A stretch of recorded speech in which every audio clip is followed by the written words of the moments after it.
ওরে যুবক, নবীজির রওজার এত দাম। রহমাতুল লিল আলামিন রওজার সামনে দাঁড়াইলে মনে হয় যেন কলিজাটা ঠান্ডা হয়ে যায়। কত হাজী সাহেবের দিকে তাকায় তাকায় দেখেছি। বাংলাদেশে আসার সময় হয়, শেষবারের জন্য যখন নবীজির রওজা জিয়ারত করার জন্য যায়, কত চোখ দিয়ে পানি পড়ে আর চিল্লায় বলে, মালিক, প্রতি বছর তুমি নবীর রওজার সামনে আইনা দিও। ও দুনিয়ার যুবকেরা, খুঁজে দেখো, হিসাব মিলায় দেখো, রহমাতুল লিল আলামিন টাকার পেছনে দৌড়ান নাই, গাড়ি আর বাড়ির পেছনে দৌড়ান নাই। মাসকে মাস চলে গেছে, রহমাতুল লিল আলামিনের চুলে আগুন পর্যন্ত জ্বলে নাই। একটা খেজুর বড় কষ্ট করে খায়া খাইয়া এক গ্লাস পানি পান করে নবীর জীবন পার করছে। আরে নবীজির সম্পদ কম ছিল এমন নয়, রব্বে কারীম তো নবীর জন্য আবার জিবরিলকে পাঠায় বলাইছেন, ওয়ালা সাউফা ইউতিকা রাব্বুকা ফাতারদা। পয়গম্বর, আপনি যদি বলেন আল্লাহ তাআলা আপনাকে এমন ভাবে সম্পদ দিবেন, আপনি যতক্ষণ সন্তুষ্ট না হবেন ততক্ষণ আপনাকে দিতেই থাকবেন। মক্কায় যখন নবীজি ছিলেন, জিবরিল আমিন প্রস্তাব নিয়ে আসছেন, জাবালে আবু কুবাইস, সাফা পাহাড় দুইটা আপনাকে, সাফা মারওয়া দুইটা আপনাকে স্বর্ণ বানায় দেওয়া হবে, আপনি বললেই হবে। নবীজি মক্কায় বসেও নিষেধ করেছেন। মদিনায় যাওয়ার পরে জিবরিল আবার আসছে, পয়গম্বর আল্লাহ প্রস্তাব দিয়ে পাঠাইছেন, আপনি যদি বলেন তাইলে উহুদ পাহাড়কে স্মরণ করে দেওয়া হবে। ওই নবীর দাম কত দাম রে মুসলমান! এই দুনিয়ায় ফিরআউন রাজত্ব করেছে, বিশাল রাজত্ব, আজকে মৃত্যুর পরে তার কোনো দাম নাই। নমরুদ রাজত্ব করেছে, মৃত্যুর পরে কোনো দাম নাই। হামান রাজত্ব করেছে, মৃত্যুর পরে দাম নাই। আবু জাহাল রাজত্ব করেছে, মৃত্যুর পরে দাম নাই। আবু তালেব রাজত্ব করেছে, মৃত্যুর পরে দাম নাই। আবু লাহাব রাজত্ব করেছে, মৃত্যুর পরে দাম নাই। রাসূলুল্লাহ সাল্লাল্লাহু আলাইহি ওয়াসাল্লাম রাজত্ব করেন নাই। ইসলামটাকে মানুষের মাঝে পৌঁছে দেওয়ার জন্য, ইসলামী রাষ্ট্রের রূপরেখা দেওয়ার জন্য আমার নবী মদিনায় ইসলামী রাষ্ট্র কায়েম করে ছোট্ট ছোট্ট জায়গায় থেকেছেন। কিন্তু মৃত্যুর পরে, আমার নবীর ইন্তেকালের পরে এত দাম, এত দাম। আবু জাহিলার কবর কোথায় কেউ জানে না, উতবা সাহেবার কবর কোথায় কেউ জানে না। আরে খুঁজে দেখো, ফিরআউনের লাশ আসো মিশরের মধ্যে পড়ে আছে, কেউ তার দিকে থুতু পর্যন্ত ফেলায় না। কিন্তু নবীজির রওজার দিকে তাকিয়ে দেখো, পৃথিবীর থেকে কোটি কোটি কোটি কোটি মুসলমান প্রাণ ভরা ভাষা নিয়ে আমার নবীর দরবারে গিয়ে হাজির হয়। চিল্লা কামনা ঠিক না বেটে আওয়াজ করে বলো না। এই যুবক, মুসলমান যার মধ্যে ঈমান আছে, যার মধ্যে ইসলামের যাররা পরিমাণ সিটা ফোটা আছে, এই মানুষটার কলিজার চাহিদা আমার মালিক যদি আমারে একটা বারের জন্য তৌফিক দেয়, জীবনে একটা বার হলেও নবীর রওজার সামনে গিয়ে দাঁড়াইব। ঠিক কিনা আওয়াজ করে জোরে বল। এখানে যতজন মানুষ আছে রে মুসলমান, কত জায়গায় তো জীবনে গেলা, আমেরিকায় গেলা, Chinese, Japan, German, Indonesia, France, মালয়েশিয়ায় গেলা। যুবক রে, বলো না আমার নবীর রওজায় যাইতে মনে চায় কি চায় না? কার কার মনটায় চায় হাতটা উঁচা করে একটু দেখাও। আমার মালিক রে চিৎকার করে জোরে ডাক দিয়ে বলো না আল্লাহ।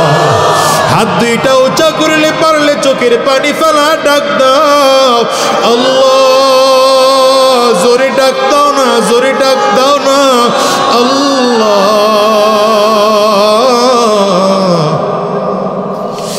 দয়ার মালিক,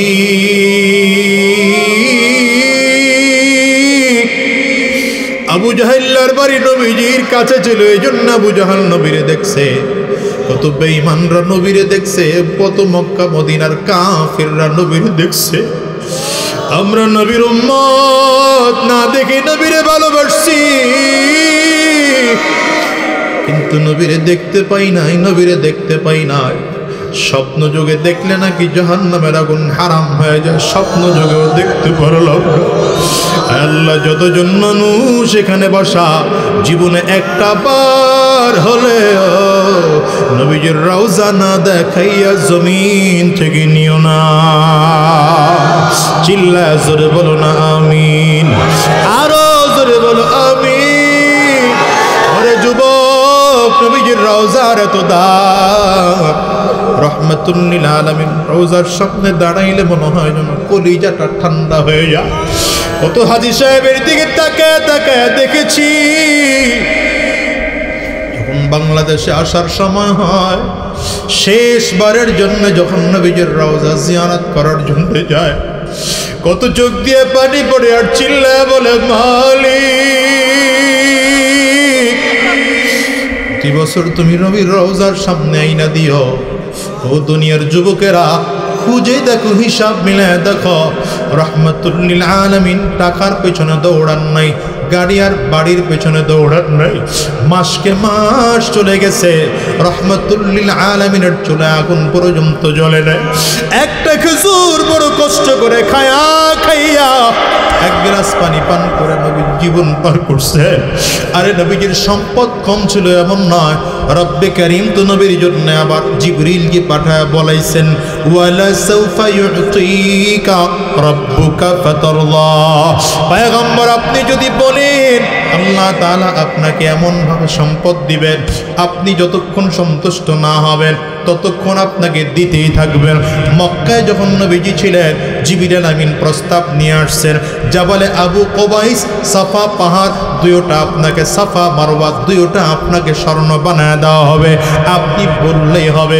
নবীজি মক্কায় বসেও নিষেধ করেছেন। মদিনায় যাওয়ার পরে জিবরিল আবার আসছে, পয়গম্বর আল্লাহ প্রস্তাব দিয়ে পাঠাইছেন, আপনি যদি বলেন তাইলে উহুদ পাহাড়কে স্মরণ করে দেওয়া হবে। রহমাতুল লিল আলামিন হাতটা উঁচু করে কয়, আয় আল্লাহ, আমি চাই না উহুদ পাহাড়টা স্মরণের পরিণত হয়ে যাক, আমি এত সম্পদের মালিক হতে চাই না। নবীজি দোয়া করেন, আল্লাহুম্মা আহয়িনি মিসকিনা ওয়া আমিতনি মিসকিনা ওয়াহশুরনি ফি জুমারাতিল মাসাকিন। আয় আল্লাহ, আমারে তুমি দুনিয়ায় যতদিন রাখবা গরিব বানায় দুনিয়ার মধ্যে রাইখো, মরণ যখন দিবা তখন আমারে গরিব বানায় মরণ দিও। যখন কিয়ামতের ময়দানে উঠাইবা গরিবদের সাথে আমি নবীরেও একত্রিত করে উঠায়। হ্যাঁ, নবীজি সাদা সিধা জিন্দেগি ছিল, বিল্ডিং ঘর আমার নবী বানান নাই, বরঞ্চ সাহাবায়ে কেরামদের বিল্ডিং দেখে আমার নবী ভেঙে ফেলানোর ফিকির করেছেন। রহমাতুল লিল আলামিন মাটির ঘরে জীবন পার করেছেন, কাঁচা ইট দিয়ে মাটি বা ঘর বানানো হয়েছে, নবীজি সেই ঘরের মধ্যে ছিলেন। ওই খেজুর গাছের পাতা দিয়ে ছাদ বানানো হয়েছে, রহমাতুল লিল আলামিন জীবন পার করেছেন তেমন দিয়া। কিন্তু আবার নবীর রওজার এত দাম, গোটা পৃথিবী 100 বার বিক্রি করলেও নবীজির রওজার সমান হয় না। ঠিক কিনা কাও না? বড় আশা ছিল যাব মদিনায়, কষ্ট হয়, অসুবিধা হয়, মনে বড় আশা ছিল যাব মদিনায়। বলো না, মনে বড় সালাম আমি করব গিয়ে, কও সালাম নবীর রওজা।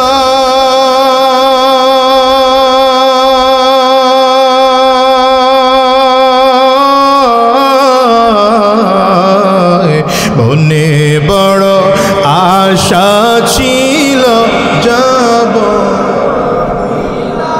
দুনিয়ার মুসলমানেরা, রব্বে কারীম বলেন 1 নম্বর শর্ত, আমি আল্লাহ তাআলাকে যেই মানুষটার রব বলে মেনে নিবে। 2 নম্বর শর্ত, তুম্মাস্তাকামু, আমি আল্লাহকে যে রব বলে মেনে নিয়েছে এই কথার উপরে যারা অটল অবিচল থাকবে, যত রকম মুসিবত আসুক আমি আল্লাহর উপরে ঈমানটাকে দৃঢ় রাখবে, যত রকম বিপদ আসুক আমি আল্লাহ পাকের উপরে ঈমানটাকে মজবুত করে রাখবে, হাজারো বাধা আসুক আমি আল্লাহর উপরে ঈমানটাকে মজবুত করে রাখবে। দেখুন উলামায়ে কেরামদের দিকে তাকাইয়া 16টা বছর আল্লামা জুনায়েদ বাবু নগরীকে জেলের মধ্যে ভরে রাখা হয়েছিল। এই 16টা বছর ধরে আল্লামা ওই মুফতি ফজলুল হক আমিন রহমতুল্লাহ আলাইকে কত বছর ধরে গৃহবন্দী করে রাখা হয়েছিল, কত উলামায়ে কেরামদেরকে জেলে ভরা হয়েছে, কত উলামায়ে কেরামদেরকে জমিন থেকে বিদায় করার চক্রান্ত করা হয়েছে। শায়েখ চরমনাই মুফতি সৈয়দ ফয়জুল করিমের উপরে হামলা করা হয়েছে, রক্ত শরীর থেকে ঝরানো হয়েছে। কিন্তু হিসাব মিলে দেখো, যারা হামলা করেছে, যারা প্রতিবাদ করেছে, আমি তো প্রায় বলি, আজকে বলে যাই, আল্লামা দিলওয়ার হোসেন সাইদি সাহেবের ফাঁসির রায় যেই বদমাশ লিখেছে, খোঁজ নিয়ে খবর নিয়ে দেখো, কলা পাতায় ঘুমাইয়াও শেষ বাসা বাঁচতে পারে না। হাত তুলে কাউ ডেকে না, আল্লাহ দেখে দিলেন রে গোলাম, উলামায়ে কেরামদের বিরোধিতা কইরা দুনিয়ায় টিকে থাকা যায় না। ফেরাউন টিকতে পারে নাই, নমরুদ টিকতে পারে নাই, হামান টিকতে পারে নাই, আবু জাহাল টিকতে পারে নাই, উতবা সাহেবা দুনিয়ায় টিকে থাকতে পারে নাই। তোমার মতো স্বৈরাচার টিকে থাকতে পারবে না, তোমার মতো জালিম দুনিয়ায় টিকে থাকতে পারবে না। আল্লাহ তাআলা দেখায় দিলেন, নমরুদরে যেমন মশার কামড় দিয়ে মারছি, এই জালেমরও ছোট্ট ছোট্ট ছাত্রদের গণ অভ্যুত্থানে এমন পরিস্থিতি তৈরি হয়েছে, দুপুরের ভাত পাকানো না খাইয়াই পালানো লাগছে। জালিয়াতি, শোষণ নীতি, পেট নীতি আর দুর্নীতি, এ সকল মিলিয়ে হলো বর্তমানের রাজনীতি। জালিয়াতি, শোষণ নীতি, পেট নীতি আর দুর্নীতি, এ সকল মিলিয়ে হলো বর্তমানের রাজনীতি। কথায় কাজে মিল নেই যার, তাহার মুখে নেই নীতি। রাজনীতি রাজনীতি ধোঁকাবাজের রাজনীতি, রাজনীতি রাজনীতি ভাউতাবাজের রাজনীতি। জনগণের লাগিয়ে নেতার কলিজা ফেটে যায়, জনগণের লাগিয়ে নেতার কলিজা ফেটে যায়, এই গরিবের রিকশায় চড়ে না, বাজে রুতে যায়। এসির মধ্যে বসে নেতায় দুঃখের কথা কয়, এসির মধ্যে বসে নেতায় দুঃখের কথা কয়, আবার সাদ্দাদের বেহেশত গড়ার স্বপ্ন দেখে দিন রাতি। রাজনীতি রাজনীতি ভাউতাবাজের রাজনীতি। যদি বলেন সাদ্দাদের বেহেশত করার স্বপ্ন দেখে নাই, তাইলে ব্যাংকের টাকাগুলো গেল কই? 8টা ব্যাংক বন্ধ করা হলো কেন? আবার আসতে কনকান জোরে বলেন। এক একজন খালি ফোন দিয়ে হুজুর টাকা পয়সা লেনদেনের কায়দা নেই, 1 লাখ টাকাও দেয় না, 10,000 দেয়, 20,000 দেয়। ওই যে আমার এক চাচার ফার্স্ট সিকিউরিটি ব্যাংক মনে হয় না, বিশাল অ্যামাউন্ট করে দিচ্ছে। আমার কয় কোনো কায়দায় লিঙ্ক টিক লাগায়া আমার কিছু করে দিতে পারো নি। আমি বলে মোটেও সম্ভব না। কেন বন্ধ হয়ে গেল ব্যাংকগুলো? দেউলিয়া হলো। আমার দেশের নেতাগুলো যারা রাজনীতি করে, রাজনীতিকে ব্যবসা বানায়া বাইরের দেশের টাকা পাচার করার চক্রান্তর ষড়যন্ত্র করেছে, ঠিক কিনা বলো? এজন্য বলবো, আলেমদেরকে মন থেকে মেনে নেওয়ার জন্য চেষ্টা করেন। পারবেন তো ইনশাআল্লাহ? আল্লাহ কবুল করুন। কারা কারা আলেমদের সাথে আছেন দেখি হাতগুলো তোলেন।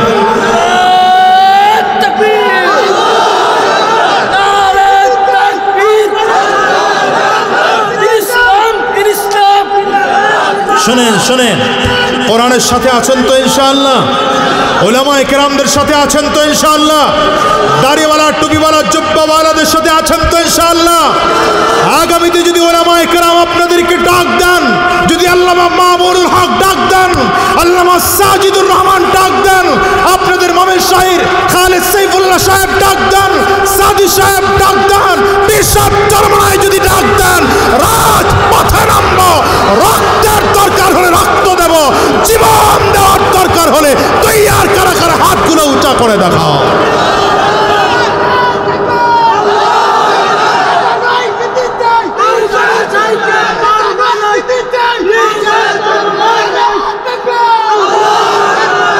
কষ্ট হচ্ছে বুঝি আপনাদের?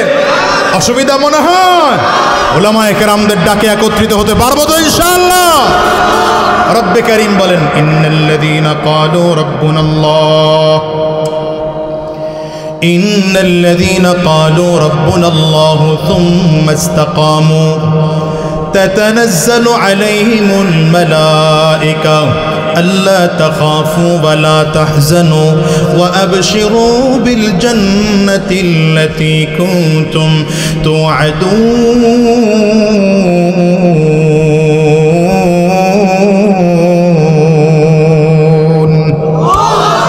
রব্বে করিম বলেন আমার কোন গোলাম যদি আমি আল্লাহ তাআলাকে রব বলে স্বীকার করে, শুধু রব বলে স্বীকার করে ক্ষান্ত নয়, বরঞ্চ আমি আল্লাহ তাআলাকে যে রব বলে স্বীকার করেছে এই কথার উপরে যদি অটল আর অবিচল থাকে, পারিবারিক জীবনে, রাষ্ট্রীয় জীবনে, সিরতে সুরতে, লিবাসে পোশাকে, আচার ব্যবহার, কথাবার্তা, লেনদেন সব জায়গায় যদি আমি আল্লাহ তাআলাকে রব বলে মেনে নিয়েছে এই কথার উপরে যদি ইস্তেকামাতের স্থির থাকে, আমি আল্লাহ তাআলা দুনিয়া আখিরাতে মিলিয়ে দুইটা পুরস্কার দেব। এক নম্বর পুরস্কার আমি আল্লাহ তাআলা বান্দাকে দেব দুনিয়ার জমিনে, কবরে, হাসরে, মিজানে, পুলসিরাতে আমার বান্দার কোনো টেনশন, ভয়, পেরেশানি থাকবে না। দ্বিতীয় নম্বর পুরস্কার, মরতে দেরি হবে, জান্নাত দিতে দেরি হবে না। দুইটা গুণ, দুইটা পুরস্কার। গুণ কয়টা? পুরস্কার কয়টা? এক নম্বর গুণ আল্লাহকে রব বলে স্বীকার করা। বলেন এক নম্বর গুণ কি? আরো জোরে বলেন এক নম্বর গুণ কি? আমাদের রবকে চিল্লা বলো, আমাদের রবকে। আঙ্গুলটা উঁচা করে জোরে বলো, আমাদের রবকে। আল্লাহ আমার রব, এই রবি আমার সব। কও না আল্লাহ এই রবি আমার সব, দামে দামে তন মনে তারি অনুভব। আল্লাহ আমার রব, এই রবি আমার সব। ঠিক কিনা? তোমার দুনিয়াতে আমি যেদিকে তাকাই, অথই নিয়ামতে ডুবে আছি সবাই। পাখ পাখালির গানে, পাখ পাখালির গানে শুনি তসবিহ কলরব। আল্লাহ আমার রব, এই রবি আমার সব। বলো বলো আল্লাহ আমার এই রবি আমার সব, দামে দামে তন মনে তারি অনুভব। আল্লাহ আমার রব, এই রবি আমার সব। বলেন রবকে। আরেকবার জোরে বলেন রবকে। ডান হাতের শাহাদাত আঙ্গুলিটা উঁচা করে বলেন আমাদের রবকে। পারিবারিক জীবনে মনে রাখতে হবে আমার রব আল্লাহ, রাষ্ট্রীয় জীবনে মনে রাখতে হবে আমাদের রব আল্লাহ, সিরতে সুরতে মনে রাখতে হবে আমার রব আল্লাহ, সর্ব কাজে মনে রাখতে হবে আমার রব হলেন আল্লাহ। রাজনৈতিক ময়দানে আর আল্লাহর রব মানা লাগবে না।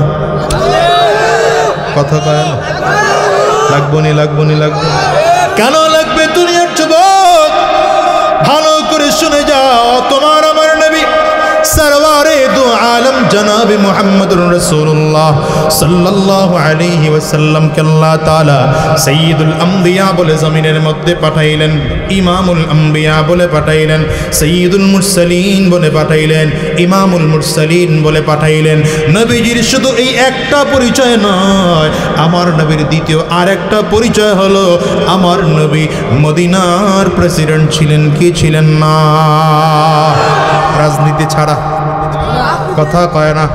হ্যাঁ, যদিও নবীজির রাজনীতি আমাদের গণতন্ত্রের রাজনীতি ছিল না, নবীজির রাজনীতি রাজতন্ত্রের রাজনীতি ছিল না, নবীজির রাজনীতি সমাজতন্ত্রের রাজনীতি ছিল না, আমার নবীর রাজনীতি ছিল কোরআনের রাজনীতি।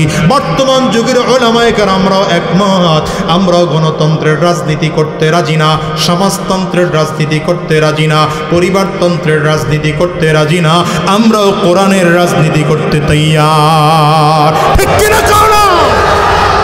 কোরআনের রাজনীতি করার জন্য নবীজি মক্কা ছেড়েছেন, মদিনার জমিনে গিয়েছেন আমার নবী। কোরআনের রাজনীতি করলে মিয়া দুনিয়ার টাকাওয়ালা হওয়া যায় না, ক্ষমতাওয়ালা হওয়া যায় না, সম্মানওয়ালা হওয়া যায় না। এই জন্য রাহমাতুল লিল আলামিন গভর্নমেন্ট অফ মদিনার প্রেসিডেন্ট হওয়ার পরেও আমার নবীর ছোট্ট ছোট্ট ঘর ছিল। 9 জন বিবিকে একসাথে নিয়ে আমার নবী থাকতেন, প্রত্যেকটা বিবির জন্য ছোট্ট ছোট্ট ঘর। আরে আমার নবীর জন্য যেই ঘরটা ছিল মিয়া, আমি তো বলি আমাদের দেশের ছোট্ট একটা রুমের সমপরিমাণও আমার নবীর ঘর ছিল না। অথচ এই ছোট্ট জায়গা আমার নবী থাইকা গোটা বিশ্ব পরিচালনা করেছেন। আজকে গোটা বিশ্বে কোটি কোটি কোটি মুসলমান রাহমাতুল লিল আলামিন দেখা গেছে। আমেরিকা, চাইনিজ, জাপান জার্মান যা করতে পেরেছে তার চেয়ে হাজার হাজার হাজার হাজার কোটি কোটি কোটি গুণ বেশি কাজ আমার নবী করে দিয়ে গেছেন আজ থেকে 1450 বছর আগে।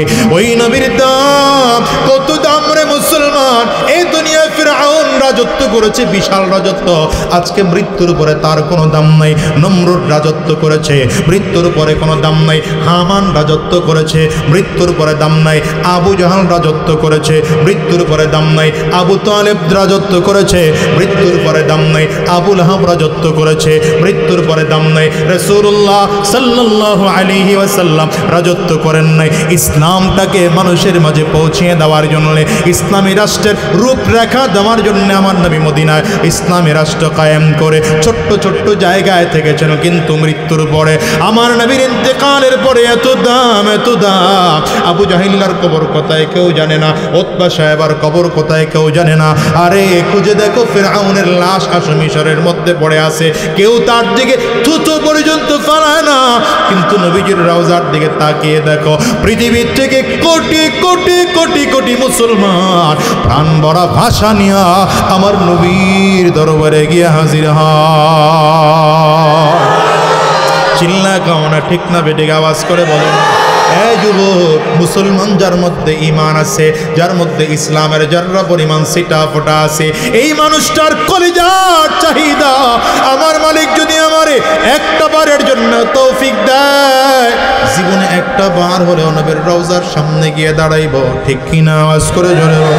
এখানে যতজন মানুষ আসলে মুসলমান, কত জায়গায় তো জীবনে গেলা, আমেরিকায় গেলা, Chinese, Japan, German, Indonesia, France, মালয়েশিয়ায় গেলা।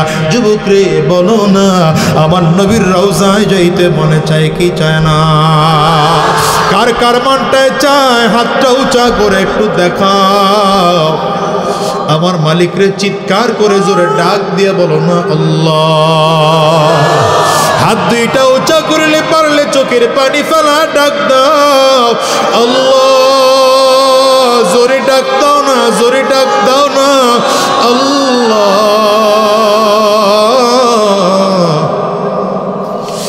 দয়ার মালিক।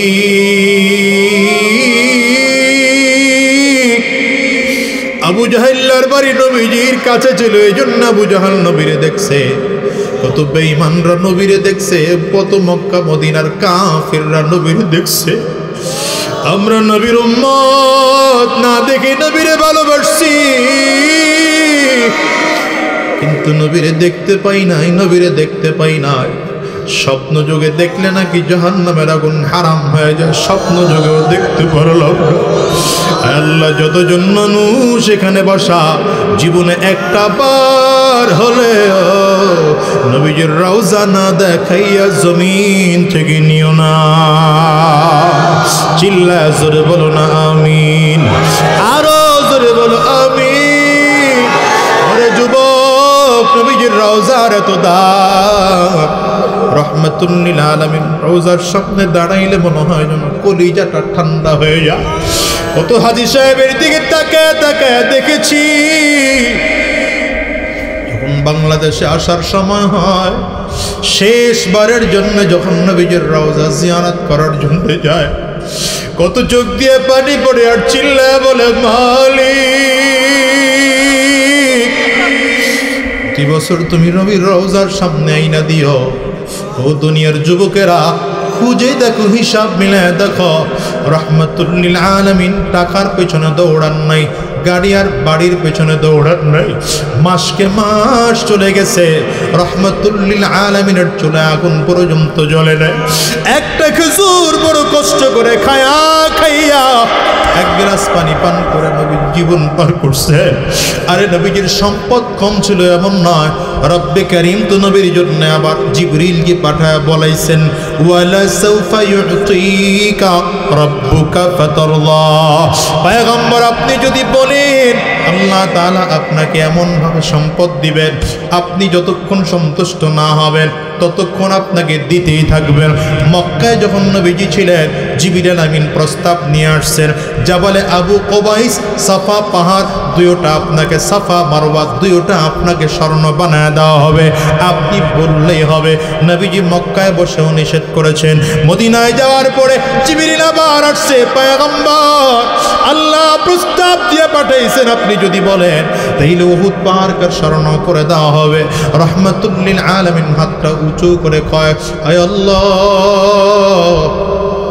আমি চাই না উহুদ পাহাড়টা স্মরণের পরিণত হয়ে যাক, আমি এত সম্পদের মালিক হতে চাই না। নবীজি দোয়া করেন, আল্লাহুম্মা আহয়িনি মিসকিনা ওয়া আমিতনি মিসকিনা ওয়াহশুরনি ফি জুমারাতিল মাসাকিন। আয় আল্লাহ, আমারে তুমি দুনিয়ায় যতদিন রাখবা গরিব বানায় দুনিয়ার মধ্যে রাইখো, মরণ যখন দিবা তখন আমারে গরিব বানায় মরণ দিও। যখন কিয়ামতের ময়দানে উঠাইবা গরিবদের সাথে আমি নবীরেও একত্রিত করে উঠায়। হ্যাঁ, নবীজি সাদা সিধা জিন্দেগি ছিল, বিল্ডিং ঘর আমার নবী বানান নাই, বরঞ্চ সাহাবায়ে কেরামদের বিল্ডিং দেখে আমার নবী ভেঙে ফেলানোর ফিকির করেছেন। রাহমাতুল লিল আলামিন মাটির ঘরে জীবন পার করেছেন, কাঁচা ইট দিয়ে মাটি বা ঘর বানানো হয়েছে, নবীজি সেই ঘরের মধ্যে ছিলেন। ওই খেজুর গাছের পাতা দিয়ে ছাদ বানানো হয়েছে, রাহমাতুল লিল আলামিন জীবন পার করেছেন তেমন দিয়া। কিন্তু আবার নবীর রওজার এত দাম, গোটা পৃথিবী 100 বার বিক্রি করলেও নবীজির রওজার সমান হয় না। ঠিক কিনা কাও না? বড় আশা ছিল যাব মদিনায়, কষ্ট হয়, অসুবিধা হয়, মনে বড় আশা ছিল যাব মদিনায়। বলো না, মনে বড় সালাম আমি করব গিয়ে, কও সালাম নবীর রওজা,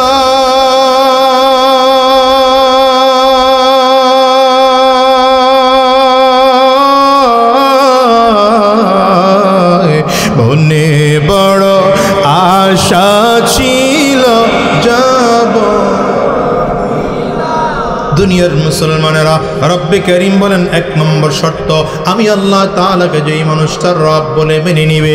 2 নম্বর শর্ত, তুম্মাস্তাকামু, আমি আল্লাহকে যে রব বলে মেনে নিয়েছে এই কথার উপরে যারা অটল অবিচল থাকবে, যত রকম মুসিবত আসুক আমি আল্লাহর উপরে ঈমানটাকে দৃঢ় রাখবে, যত রকম বিপদ আসুক আমি আল্লাহ পাকের উপরে ঈমানটাকে মজবুত করে রাখবে, হাজারো বাধা আসুক আমি আল্লাহর উপরে ঈমানটাকে মজবুত করে রাখবে।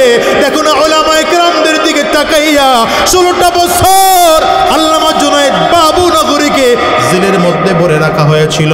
এই 16টা বছর ধরে আল্লামা ওই মুফতি ফজলুল হক আমিনী রহমাতুল্লাহ আলাইহিকে কত বছর ধরে গৃহবন্দী করে রাখা হয়েছিল, কত উলামায়ে কেরামদেরকে জেলে ভরা হয়েছে, কত উলামায়ে কেরামদেরকে জমিন থেকে বিদায় করার চক্রান্ত করা হয়েছে, শায়েখে চরমনাই মুফতি সৈয়দ ফয়জুল করিমের উপরে হামলা করা হয়েছে, রক্ত শরীর থেকে ঝরানো হয়েছে। কিন্তু হিসাব মিলে দেখো, যারা হামলা করেছে, যারা প্রতিবাদ করেছে, আমি তো প্রায় বলি, আজকে বলে যাই, আল্লামা দিলওয়ার হোসেন সাইদি সাহেবের ফাঁসির রায় যেই বদমাশ লিখেছে, খোঁজ নিয়ে খবর নিয়ে দেখো, কলা পাতায় ঘুমাইয়াও শেষ বাসা বাঁচতে পারে না। হাত তুলে কাউ ডেকে না, আল্লাহ দেখে দিলেন রে গোলাম, উলামায়ে কেরামদের বিরোধিতা কইরা দুনিয়ায় টিকে থাকা যায় না। ফেরাউন টিকতে পারে নাই, নমরুদ টিকতে পারে নাই, হামান টিকতে পারে নাই, আবু জাহাল টিকতে পারে নাই, উতবা সাহেবা দুনিয়ায় টিকে থাকতে পারে নাই। তোমার মতো স্বৈরাচার টিকে থাকতে পারবে না, তোমার মতো জালিম দুনিয়ায় টিকে থাকতে পারবে না। আল্লাহ তাআলা দেখায় দিলেন, নমরুদরে যেমন মশার কামড় দিয়ে মারছি, এই জালেমরও ছোট্ট ছোট্ট ছাত্রদের গণ অভ্যুত্থানে এমন পরিস্থিতি তৈরি হয়েছে, দুপুরের ভাত পাকানো না খাইয়াই পালানো লাগছে। আরো বুঝাইবো আল্লাহ, কথা কও না কেন? তবে হ্যাঁ, ওলামায়ে কেরামদের ঈমানটা মজবুত করে থাকা লাগবে, ঈমানদার ঈমানটারে মজবুত করে থাকা লাগবে। সাবধান, জালিমের ভয়ে ঈমানটা নাড়ায়া দিও না, জালিমদের ভয় ঈমান ছেড়ে দিও না। ঈমানের উপরে যদি মজবুত করে থাকতে পারো, রব্বে কারীম বলেন পুরস্কার জালিমের নয়, পুরস্কারটা তোমার। বলো বলো, পুরস্কারটা কার? কও না, কও না, বলো না, পুরস্কারটা কার? আরে পুরস্কার তো বুকে হাত দিয়া আমার কও, এই সাহস হয় না? ইমানদার হইলে পুরস্কার তো আমারই দিবেন আল্লাহ, ইনশাআল্লাহ আমাদেরকে দিবেন, ও জালেমদের পুরস্কার নয়। ঠিক কিনা কও না? ক্ষমতার বাহাদুরি দেখায় না আজকে হুজুর করে কত কিছু করো, শেষ পর্যন্ত কোথায়? আলহামদুলিল্লাহ, পরিবর্তনের ছোঁয়া তো এমন লেগেছে, ধর্ম মন্ত্রণালয়ের একজন যোগ্যতা সম্পন্ন আলেম দায়িত্বভার গ্রহণ করেছে। আলহামদুলিল্লাহ, বাইতুল মুকাররমের একজন যোগ্যতা সম্পন্ন আলেম এসেছেন। গোটা বাংলাদেশ নয়, গোটা বিশ্বের হাতে গোনা কয়েকজন আলেমের একজন সিবির শ্রেষ্ঠ আলেম। ঠিক কিনা আওয়াজ করে? এত বড় আলেম আমরা না চিনলেও বাহির বিশ্বের মানুষরা চিনে। হাদিস শাস্ত্রের যিনি, বাংলাদেশের চেয়ে বড় আলেম হয়নি এমন একজন অগাধ পাণ্ডিত্যপূর্ণ আল্লামা আব্দুল মালিক সাহেব দামাত বারাকাতুহুল আলিয়া আজকে বাইতুল মুকাররমের খতিব। কিন্তু বিগত দিনের কথা শুনলে আফসোস হয়, কোন দেশের প্রধান পালানোর সাথে সাথে খতিবও পালায় জাতীয় মসজিদে। এটা বাংলাদেশের ইতিহাসই মনে হয় প্রথম। কি কথা কন না কেন? আলহামদুলিল্লাহ, পরিবর্তন হতে যেহেতু শুরু করেছে, আমরা চাই প্রত্যেকটা সেক্টরে পরিবর্তন হবে। ঠিক না? ঠিক না? ঠিক না? যেহেতু শুরু হয়েছে, প্রত্যেকটা সেক্টরে পরিবর্তন শুরু হবে ইনশাআল্লাহ। প্রতিটা জায়গায় উলামায়ে কেরামদের নেতৃত্ব আসবে। সুদখোর, ঘুষখোর, মদখোর এদেশ ছেড়ে পালাবে, পালাবে। হাত তুলে কও, হাত তুলে কও। ঠিক কিনা? তো আপনাকে অ্যাক্টিভ হওয়া লাগবে। খালি মাহফিলে ঠিকঠাক হয়ে গেছেন গা, মাহফিল থেকে নাই মাফায় কিছু জানি না। হ্যাঁ, ঈমানের উপরে মজবুত থাকা কঠিন, থাকলে পুরস্কার। সুবহানাল্লাহ কন্যা। টিকে থাকা কঠিন, থাকলে আছেন তো? আরো যদি 5-7 মিনিট সময় নেই, থাকবেন? ফেরাউনের একটা দাসী ছিল, দাসী। এই কথাটা বলি, শেষ করব। ঈমানের উপরে মজবুত থাকলে পুরস্কার কি, এই কথাটা বলি। ওই যে বললাম গুণ দুইটা, এক হলো কারে? রব মানা। দেখছেন, ওয়াজ বুঝার লোক নাই, জোরে কন না। কাকে রব মানা? আমাদের রবকে। দ্বিতীয় কথা, আল্লাহকে যে রব মানছে, এটার উপরে অটল থাকা, অবিচল থাকা। এই অবিচল থাকাটাই বড় কঠিন। এই জন্য এই কথা বলি। ফেরাউনের এক দাসী ছিল, নাম হলো মাশেতা। নাম কি? এই কথা বল না, নাম কি? এই মাশেতা গোপনে গোপনে মুসা আলাইহিস সালামকে নবী মানে ফেলেছে, আল্লাহকে রব মানছে। একটু জোরে কন, আরো একটু জোরে বলেন না, কষ্ট দিতেছি না? এই অল্প সময় শেষ করে। তো এই মাশেতা ফেরাউনের মেয়েকে বাতাস করতেছিল, অথবা চুল চিরুনি করে দিচ্ছিল। হঠাৎ করে চিরুনিটা নিচে পড়ে গেছে। চিরুনি উঠাইতে গিয়ে বলে বিসমিল্লাহ। জোরে কন্যা, জোরে কন্যা। কি কয়? বিসমিল্লাহ। কন্যা কি কয়? ফেরাউনের মেয়ে কয়, কার নাম নিলা? এটা কার নাম নিলা? জিজ্ঞাসা করতেছে। ও তো জীবনও আল্লাহর নাম শুনে নেই। আমার আব্বার নাম নিলা নাকি? মাশেতা কয়, না, তোমার আব্বার নাম নয়, বরঞ্চ তোমার আব্বার রব আমার রব, তোমার রব গোটা পৃথিবীর মানুষের রব। এই আরেকজন আছেন, তিনি হলেন আল্লাহ। আমি সে আল্লাহর নাম নিয়েছি। ফেরাউনের মেয়ে এক দৌড় দিয়া গিয়া বিচার দেয়, আব্বা তুমি না বলেছ? এটা পাল্লক মেয়ে ছিল, নিজের মেয়ে আসিল না। এটা তো 8 পুরা আগের থেকে হইছে না। ভালো বেটা, ওয়াজ বুঝছে। হ্যাঁ বুঝছে। ফেরাউনের মেয়ে গিয়া বলে, আব্বু আমাদের ঘরে যে কাজের মেয়েটা আছে এ বলতেছে তুমি ছাড়া নাকি আরেকজন রব আছে। বিচার দেওয়ার সাথে সাথেই ফেরাউনকে ডাকা হলো মাসেদাকে, হাত পা বেঁধে জিজ্ঞাসা করা হলো মাসেদা তুমি আমাকে রব মানো না? মাসেদাকে তুমি রব হওয়ার যোগ্যই না, মানবো কেমনে? দেখছেন সুবহানাল্লাহ কেমনে কয়, এমনে সুবহানাল্লাহ। এই এতক্ষণ ওয়াজ করে এই সুবহানাল্লাহ বুঝাইছি, জোরে কন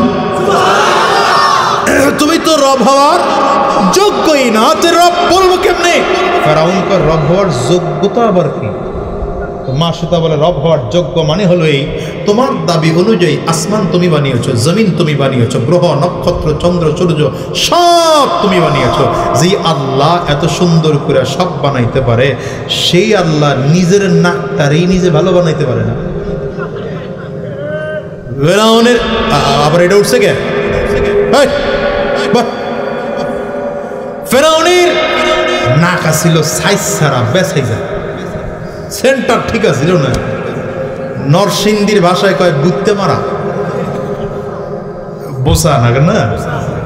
মাসেদা কয়ে যেই রব নিজের নাক ঠিক করে বানাইতে পারে না, আমি বিশ্বাস করি সে দুনিয়া আসমান জমিনও কিচ্ছু বানায় নাই, এই কারণে তোমার রব মানি না। কার, আপনারা তো হাসতে হাসতে কথা শুনতেছেন, কার সামনে দাঁড়ায় বলে বুঝেন?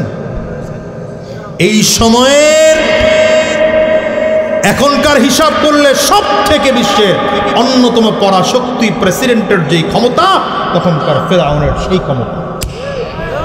কথা কন না কেন?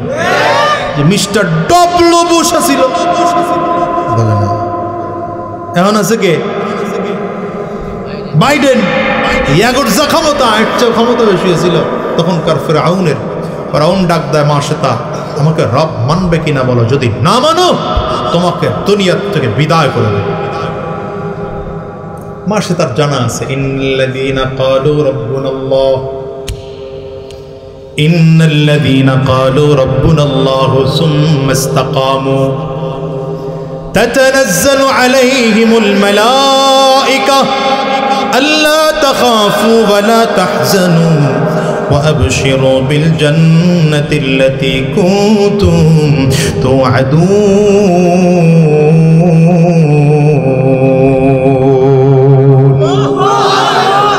ডেকে মাসেদা বলে ফেরাউন আমাকে দুনিয়ার থেকে বিদায় করে দিতে পারো, কোনো অসুবিধা নাই, আমি যে আমার আল্লাহকে রব বলে মেনেছি, জীবন চলে যাবে আল্লাহর উপর থেকে ঈমান ছাড়তে রাজি না। ফেরাউন এবার জল্লাদদেরকে আদেশ করে, জল্লাদ মাসেদার হাত আর পা গুলো পাথরের সাথে বেঁধে ফেল। মাসেদার হাত বেঁধে ফেলা হলো, পাথরের মধ্যে পা বেঁধে ফেলা হলো। দুইটা বাচ্চা ছিল মাসেদার, বড় বাচ্চাটাকে মাসেদার চোখের সামনে দাঁড় করাইয়া ফেরাউন আদেশ করে তাড়াতাড়ি কর, বিশাল ডেগের মধ্যে তেল গরম কর। তেল উপরে উঠাইয়া তেল দেওয়া হলো ডেগের মধ্যে। ও মুসলমান, নিচে আগুন ধরিয়ে দেওয়া হলো। তেলগুলো যখন টকবক টকবক করে ফুটে, মা সে তার বড় বাচ্চাটাকে জবাই করে হাত পা বেঁধে তেলের মধ্যে ফেলে দিয়েছে। মা চোখের সামনে তাকায় তাকায় দেখে ছোট বাচ্চাটা বড় বাচ্চাটা জমিন থেকে বিদায় হয়ে গেল। তেলের বড় গরমের কারণে চামড়া আর গোশতগুলো পুড়ে পুড়ে পুড়ে পুড়ে কয়লা হয়ে যায়, হাড্ডিগুলো খেরকুটার মতো ভাসতেছে। মা সে তার চিল্লায়া কাঁদে আর বলে মালিক কেমন খেলা তোমার জানি না। এইবার ফেরাউন দাঁড়ায় বলে মাসেদা তোমার দ্বিতীয় বাচ্চাটা আছে, এই দ্বিতীয় বাচ্চাটাকে জবাই করে ফুটন্ত তেলের মধ্যে ছেড়ে দেব। মাসেদা ডেকে বলে ফেরাউন সন্তানের জন্য মায়ের মন কাঁদে, এই জন্য আমি আমার সন্তানের অবস্থা দেখে কান্না করেছি, কিন্তু আমার ইমানের হালাত হলো আমার বাচ্চা দুইটা নয়, আমার যদি 100 বাচ্চা জমিনের মধ্যে থাকতো আর আমার চোখের সামনে যদি একটা একটা করে জবাই করে তেলের মধ্যে ফেলে দিতা, আল্লাহর কসম ঈমান আমি ছাড়তাম না। কিতাবে লেখে তখনও দ্বিতীয় বাচ্চাটা মায়ের স্তনে মুখ লাগায় দুধ পান করে। এত ছোট বাচ্চা, এই বাচ্চাটাকে আবারও ফেরাউন ধরেছে, হাত পা বেঁধেছে, হাত পা বেঁধে জবাই করে ফুটন্ত তেলের মধ্যে ছেড়ে দিল। মা সেটা তাকায় দেখে বড় বাচ্চাটার মতোই ছোট বাচ্চাটার হাড্ডি আর খেরকুটার মতো ভাসতেছে। চামড়া আর গোশত আর রক্তগুলো তেলের মধ্যে মিশে যায়। মায়ের মন টপ টপ করে চোখ দিয়ে পানি পড়তে আরম্ভ করেছে। মা সেতার মন দেখে ফেরাউন মনে করেছে ভয় পেয়ে গিয়েছে। ও মা সেতা, তুমি আমাকে রব বলে মানবে কিনা বলো? বলে না না, আমার দুইটা বাচ্চা কেন, দুনিয়ার সব যদি আমার চোখের সামনে শেষ হয়ে যায়, আমি আমার আল্লাহ তাআলাকে রব বলে মেনেছি, জীবন চলে যাবে, ঈমান আমি ছাড়তে পারবো না। দুইটা বাচ্চার চেহারার দিকে তাকায় আছে, দুইটা বাচ্চার হাড্ডিগুলার দিকে তাকায় আছে। রব্বে কারীম মা সেতার ঈমানি পরীক্ষায় পাশ করার জন্য দুইটা বাচ্চার জবান থেকে বের করে দিলেন কিতাবে লেখে। দুইটা বাচ্চার জবান থেকে ছোট্ট তেলের মধ্যে থেকে আওয়াজ বের হয়, দুইটা বাচ্চার কণ্ঠ বের হয়, ইয়া উম্মা লা তাখাফ ইন্নাকি আলাল হাক্কি। উমা সাবধান, আপনি আপনার সত্য পথ থেকে সরবেন না, ন্যায়ের পথ থেকে আপনি সরবেন না, ভয় পাবেন না, টেনশন করবেন না। বিজয় যদি হয় আল্লাহ তাআলা আপনাকে বিজয় দিবেন। ফেরাউন পরাজয় বরণ করবে। মা সেতা এখন আরো দৃঢ়ভাবে দাঁড়িয়ে আছে। এবার ফেরাউন ডেকে বলে, মা সেতা, এখন তোমাকে জবাই করে ফুটন্ত তেলের মধ্যে ছেড়ে দেওয়া হবে। মা সেতা বলে, ছেড়ে দাও, ছেড়ে দাও, আমিও দুনিয়ায় থাকতে চাই না, আমার সন্তান নাই, ওরা জান্নাতে চলে গেছে, আমিও জান্নাতে যাব। মা সেতার হাত আর পা বেঁধে ফেরাউন এইবার মা সেতাকেও জবাই করেছে, ফুটন্ত তেলের মধ্যে ছেড়ে দেবে। আরে জবাই করার আগে আগে মা সেতা দাঁড়ায় বলে, ফেরাউন একটা ছোট্ট আবদার তুমি রাখবা। লিখি আবদার? এখনই তো আমাকে জবাই করে তেলের মধ্যে ফেলে দিবা, আমার বাচ্চা দুইটাকেও জবাই করে তেলের মধ্যে ছেড়ে দিয়েছ, আমার একটা আবদার, জীবনের শেষ আবদার, আমারও যখন জবাই করে ছেড়ে দিবা, আমার বাচ্চার হাড্ডিগুলোর মতো আমার হাড্ডিগুলো খ্যার কুটার মতো ভাসবে, গোশতগুলো পড়ে যাবে, চামড়াগুলো পড়ে যাবে, আমার সমস্ত রক্তগুলো শেষ হয়ে যাবে। আমার একটা ছোট্ট আবদার, সব হাড্ডিগুলো একত্রিত করিয়া একটা জায়গায় মাটির মধ্যে দাফন করে দিবা। কেন জানো? কিয়ামতের ময়দানে আল্লাহর সামনে যেই দিন দাঁড়াবো, বাচ্চা দুইটার হাড্ডি দুই হাতের মধ্যে নিয়ে যেন আল্লাহর সামনে দাঁড়াইতে পারি। বুঝে নাই এই বাচ্চা দুইটার মতো মা সেটাকেও জবাই করে ফুটন্ত তীরের মধ্যে ছেড়ে দিয়েছে। এই যুবক, দিলের কান লাগা শোনো, বাচ্চা দুইটার মতো মা সেটাকেও যখন তীরের মধ্যে ফেলানো হলো, তাকায় তাকায় দেখেন মানুষগুলো হাড্ডির মতো, হাড্ডিগুলো খের খুঁটার মতো ভাসতেছে। ফেরাউন শর্ত অনুযায়ী বাচ্চা দুইটার হাড্ডিগুলো একত্রিত করিয়া মা সেতার হাড্ডিগুলো একত্রিত করে একটা জায়গায় দাফন করেছে।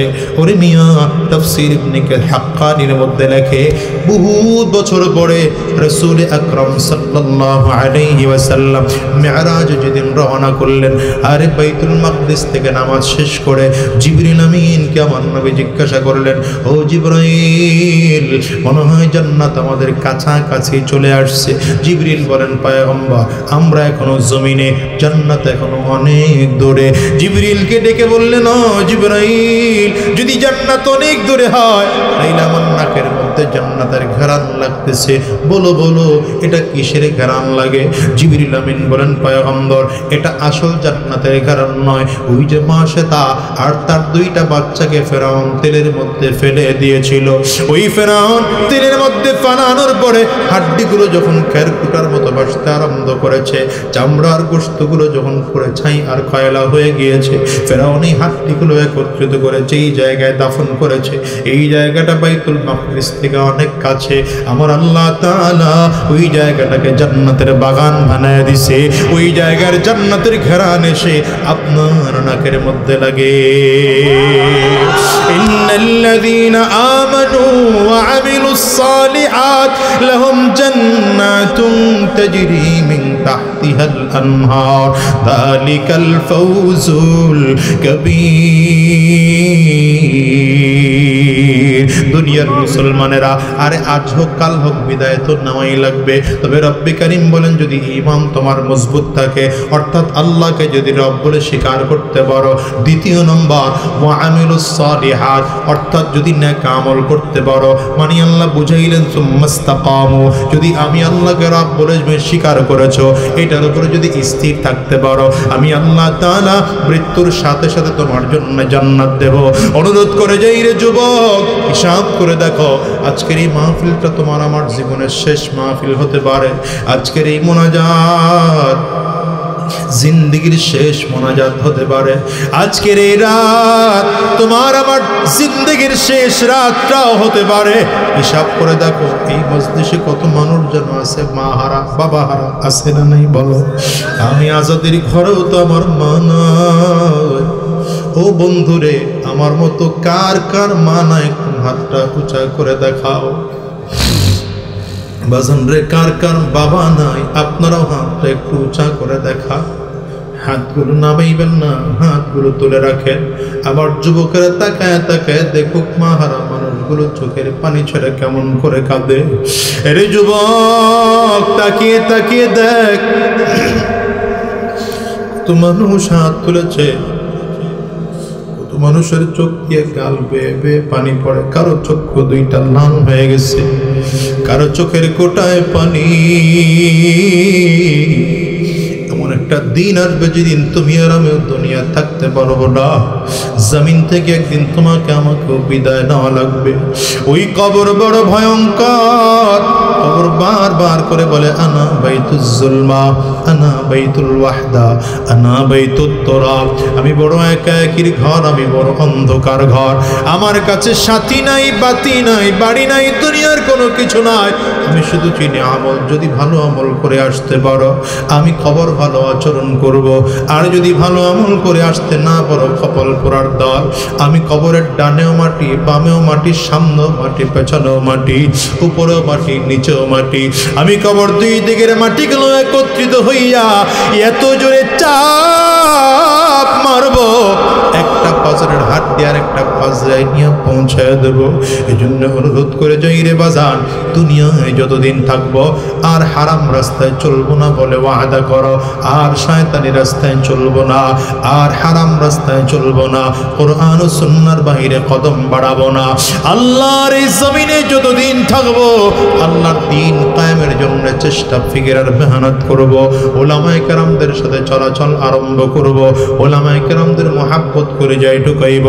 আল্লাহর নবীর মহাব্বত করে যাই ঢুকাইব। আল্লাহর মহাব্বত করে যাই ঢুকাইব। কোরআন ও সুন্নাহ অনুযায়ী নিজের জীবন চালাবো। তৈয়ার কারা কারা? দুইটা হাত উঁচা করে আমার আল্লাহরে দেখা। আওয়াজ দিয়ে চিল্লায় জোরে ডাক দাও না আল্লাহ। আরো জোরে ডাকো আল্লাহ। চোখে পানি না আসলে কান্নার ভান ধরে ডেকে বলো আল্লাহ। খোদার মালিক,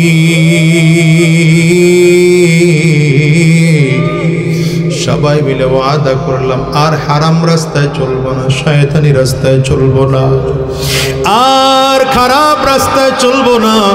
আল্লাহ তুমি কবুল করে নাও, কবুল করে নাও, কবুল করে নাও।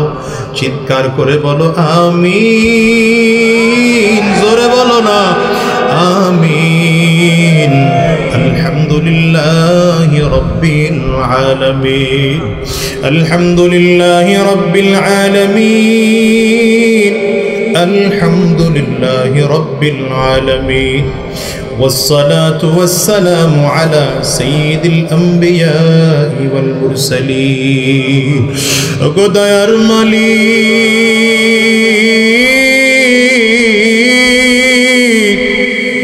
আয় আল্লাহ তোমার গোলামদেরকে নিয়ে ভিক্ষুকের মতো দুইটা হাত বাড়াইলাম।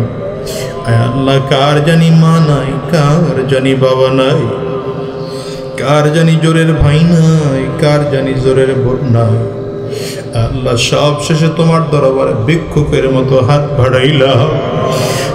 মালিক রে, হাত খালি ফিরাইয়া দিও না। তোমার গোলামদের হাত খালি ফিরাইয়া দিও না।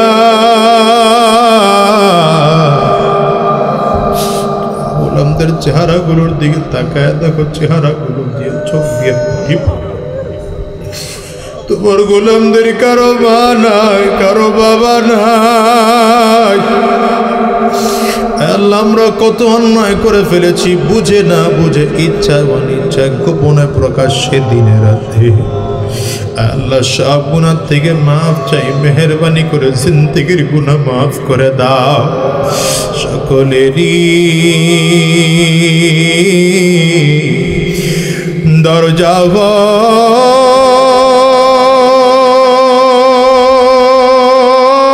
হইতে আল্লাহ ফিরিয়া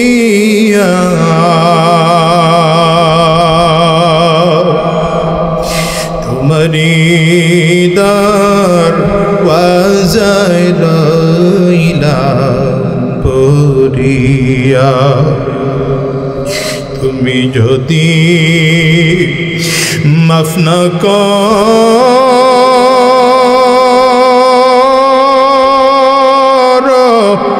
তোমার বান্দারে আল্লাহ,